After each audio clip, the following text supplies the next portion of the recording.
Genesisy 15.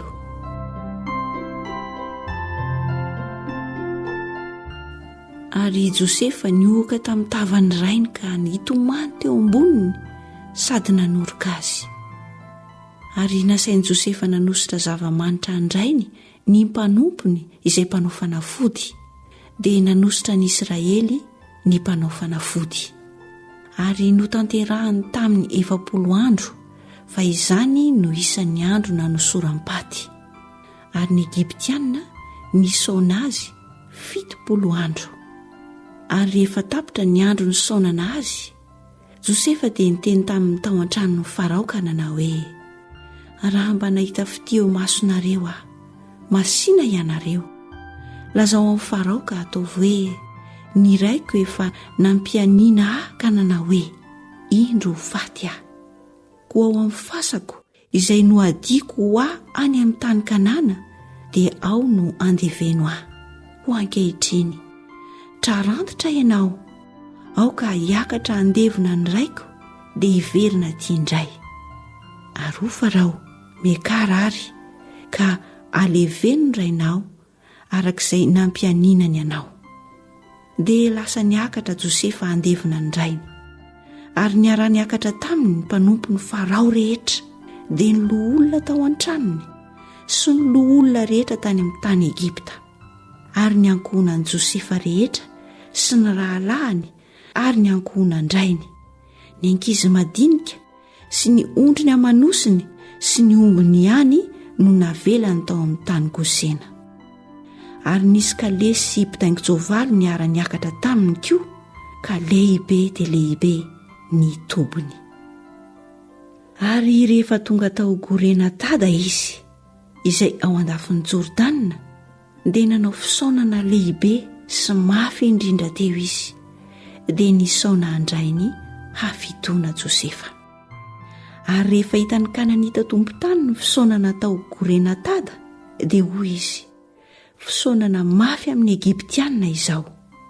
Izany no nanaovany anarany hoe abela Egyptiana, na fisaonan'ny Egyptiana, na sahan'ny Egyptiana izay ao andafin'ny Jordana.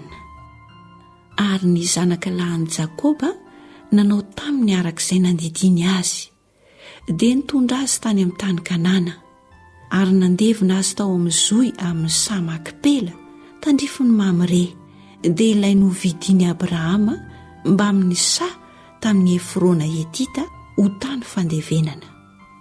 Ary rehefa voalevon'i Josefa ny rainy, dia niverina tany Egipta izy sy ny rahalahiny mba amin'izay rehetra niara niakatra taminy andevina ny rainy.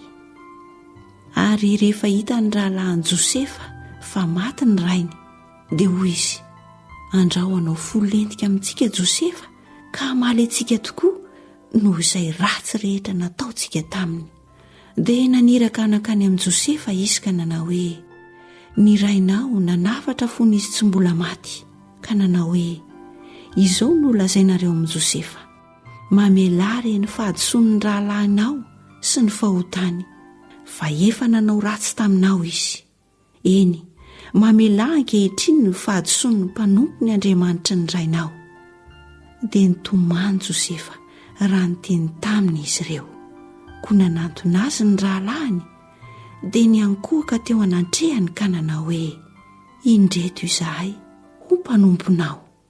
Fa hoy Josefa taminy: aza matahotra, fa moa solon'Andriamanitra va? Ianareo no nisaina nisy ratsy ahy, fa Andriamanitra kosa nisaina izany ho soa, hanao tahakany amin'izao anio izao, hamelona olona betsaka. Koa ankehitriny, aza matahotra ianareo, fa izaho hamelona anareo sy ny zanakareo madinika. Dia nampionina azy sy nanao teny malefaka nahafinaritra azy izy. Ary Josefa sy ny ankohonany rainy nonina tany Egipta, ary ny andro ny ainan'i Josefa dia 100 taona. Ary hitan'i Josefa ny zafiafin'i Efraima, ny zanaky Makira koa, zanaka lahin'i Manase, dia noraisin'i Josefa ho eo ampifony. Ary ho Josefa tamin'ny rahalahiny: ho faty aho, nefa Andriamanitra hamangy anareo tokoa ka hitondra anareo hiala amin'ity tany ity ho any amin'ny tany izay nianianany tamin'ny Abrahama sy Isaka ary Jakoba homena azy. Ary Josefa dia nampianina ny zanak'Israely ka nanao hoe hamangy anareo tokoa Andriamanitra dia hitondra ny taolako hiala eto ianareo. Dia maty Josefa rehefa 100 taona ary dia nohosorany zava-manitra izy ka napetrany tao anatin'ny vata tany Egipta.